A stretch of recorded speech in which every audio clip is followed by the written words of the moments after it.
Kalau jadi muslim kok hadir di tengah kerumunan yang non muslim, dia senang ini nih damai. Orang non muslim hadirnya dia tenang. Orang-orang kalau ada hadirnya orang muslim tenang. Oh berarti kita mewakili representasi dari ajaran Islam itu sendiri. Nah, jadi kitalah yang harus menjadi moderat yang tidak terjebak pada polarisasi yang dikotomis itu. Karena memang hakikatnya kita ingin hadir sebagai penengah, sebagai orang-orang yang tidak terjebak dalam aliran-aliran yang memang menjauhkan dari spirit Islam itu sendiri. Nah, ini tantangan kita.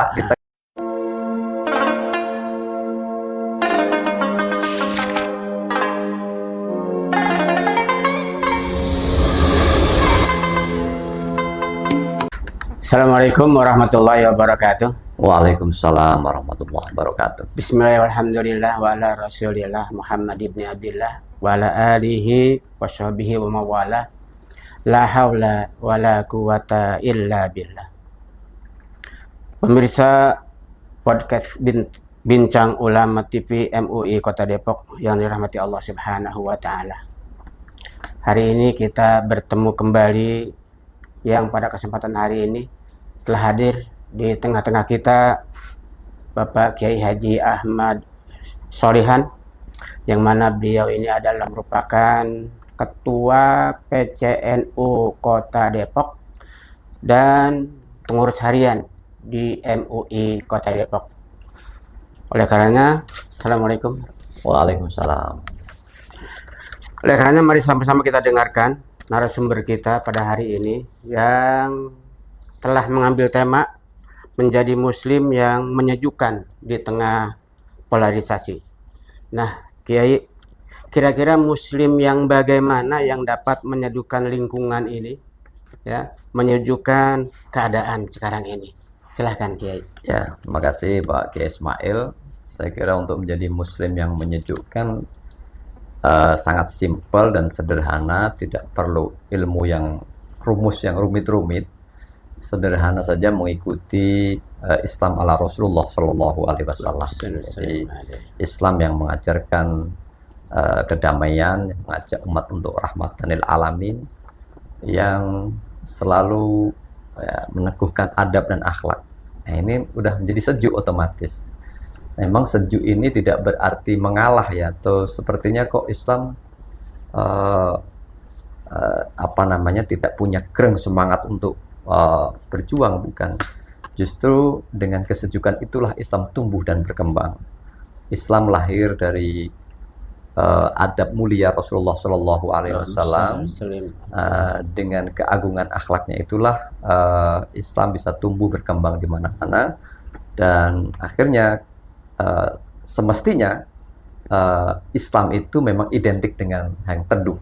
Ya, jadi kalau kok itu huru-hara, kok itu satu ekstremitas, ya, sepertinya memang bukan identitas atau Islam itu sendiri. Islam yang mengajarkan sifat yang moderat, sifat yang damai, yang tawasud. Itulah sejatinya Islam, umat tawasatun gitu. Jadi tidak ekstrim. Dan karena tidak ekstrim itu, Islam selalu bisa tumbuh dimanapun berada. Dan itu bagi kita umat muslim di Indonesia, saya kira kita mewarisi sejarah panjang dakwah Islam di Nusantara, bahwa Islam yang hadir tidak perlu berbenturan dengan tradisi adat budaya yang berkembang di Nusantara, bahkan bisa saling melengkapi. Ini terbukti dengan tembang-tembang, nadom-nadom yang dulu kita kenal di Nusantara itu bisa berubah menjadi syair-syair yang berlantunkan dengan nafas-nafas keislaman. Jadi tidak perlu dibenturkan sebetulnya, dia bisa menyejukkan. Bahkan jadi alat dakwah yang efektif untuk mengajarkan Islam yang rahmah tadi itu, Islam yang damai itu. Tembang diisi dengan nadoman syair-syair Islam, bahkan bisa bersenandung, berselawat di majelis-majelis. Mungkin wayang juga bisa jadi sarana untuk bisa berdakwah juga, kontennya dirubah. Jadi memang di sini saya kira yang penting dari misi Rasulullah itu bahwa ini hadir dengan kasih sayang, dengan rahmah, sehingga sejuk. Kalau kita baca firman Allah, fabima rahmatin minallahi lintalahum. Jadi karena atas rahmat Allah lah. Berkat rahmat Allah engkau Muhammad berperilaku ramah, berperilaku kasih sayang dan mereka. Seandainya walaupun tafadzun ghalidul qalbi lam faddu min haulik. Andai kata engkau keras, hatimu keras, ya pasti mereka menjauh. Nah, jadi memang kita dituntut identitas cermin muslim kita dituntut menjadi pribadi yang rahmah, pribadi yang kasih sayang. Itulah cermin dari Islam. Kalau kita mengaku memposisikan diri, melabeli diri sebagai seorang muslim, sementara perilaku kita menunjukkan perilaku yang marah, perilaku yang jauh dari sifat-sifat rahmah, yang dari sejuk, ya mari kita bertanya, jangan-jangan saya nggak mewakili identitas Islam itu. Nah, lihatlah kita sederhananya Nabi itu, dimanapun berada itu menjadi sumber inspirasi, dimanapun berada ditunggu-tunggu. Nah, kalau keberadaan seorang muslim lalu di dalam suatu komunitas itu menjadi ancaman, menjadi benalu, berarti ada yang salah. Kalau jadi muslim kok hadir di tengah kerumunan yang non muslim, dia senang ini nih, damai. Orang non muslim hadirnya dia tenang. Orang-orang kalau ada hadirnya orang muslim tenang. Oh, berarti kita mewakili representasi dari ajaran Islam itu sendiri. Nah, jadi kitalah yang harus menjadi moderat, yang tidak terjebak pada polarisasi yang dikotomis itu. Karena memang hakikatnya kita ingin hadir sebagai penengah, sebagai orang-orang yang tidak terjebak dalam aliran-aliran yang memang menjauhkan dari spirit Islam itu sendiri. Nah, ini tantangan kita di tengah dunia digital yang demikian luar biasa.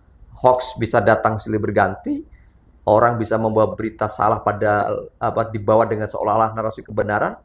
Ini sesuatu yang sangat dekat, Gai, dengan dunia digital ini. Padahal jauh-jauh Al-Quran juga sudah mengingatkan bagi orang-orang beriman, ya ayyuhalladzina amanu in ja'akum fasikum binaba'in fatabayyan. Kalau ada orang fasik membawa kabar berita, apalagi berita itu penting, berita itu yang sangat penting, itu artinya begini ya, kita bisa maknanya sebagai sesuatu yang berdampak. Berita ini kalau diterima tanpa ada klarifikasi, tidak ada tabayun, itu gempar, yang berdampak umat. Nah, bayangkan kalau kita tidak mampu memfilter, kita telan mentah lalu kita siarkan, bayangkan hoax ini bisa menjadi kemana-mana, tidak terfilter lagi, tidak terbendung. Nah, kita terutama bagi umat muslim, apalagi dari tokoh, apalagi dia jadi panutan, penting sekali. Sebab sekali dia menerima kebenaran itu padahal salah, dan itu diterima, diyakini, lalu disebarkan jamaah, kerekanan, waduh, Masya Allah itu dampaknya gimana ini. Padahal ini hoax ya. Padahal itu hoax. Kasih teks gitu di AI, padahal nggak pernah bunyi dari kita, Gay. Lalu disampaikan kepada musuh kita, atau disampaikan orang yang tidak cocok lah, yang tidak sependapat, atau bahkan orang yang selama ini nggak pernah ketemu sama kita, dipanasin. Oh, dia ngomong begini ya, padahal karya AI itu, atau hoax lah itu buat. Bayangkan kalau itu terjadi terus-menerus, wah itu bisa berbahaya. Jadi dia nggak mudah terprovokasi. Jadi orang-orang yang berperilaku agamanya cukup kuat atau cukup ilmu, itu biasanya nggak mudah terprovokasi. Mereka yang punya umat agar hati-hati, supaya kita ini tetap mengedepankan innama bu'istu makarimal akhlak, dan innama bu'istu mu'alliman. Kita Rasul itu diutus untuk menjadi pengajar. Jadi pengajar itu mentransformasi kekayaan pemikiran. Ini loh landasannya. Jadi intelektual. Jadi luar biasa. Jadi teks-teks yang kita pahami ini sebenarnya transformasi kepada umat itu ada transformasi yang edukatif. Yang semua orang kalau bicara dengan akal sehat pasti ketemu. Dengan hati yang riang, dengan ketulusan pasti akan ketemu. Demikian, Jay. Demikian pemirsa yang dirahmati Allah Subhanahu wa taala, bincang ulama dengan TV MUI Kota Depok yang baru saja kita dengarkan. Semoga bermanfaat buat kita semua. Terima kasih kepada Kiai Ahmad Solehan yang telah memberikan paparan begitu jelas kepada kita. Dan mohon maaf. Assalamualaikum warahmatullahi wabarakatuh. Waalaikumsalam warahmatullahi wabarakatuh.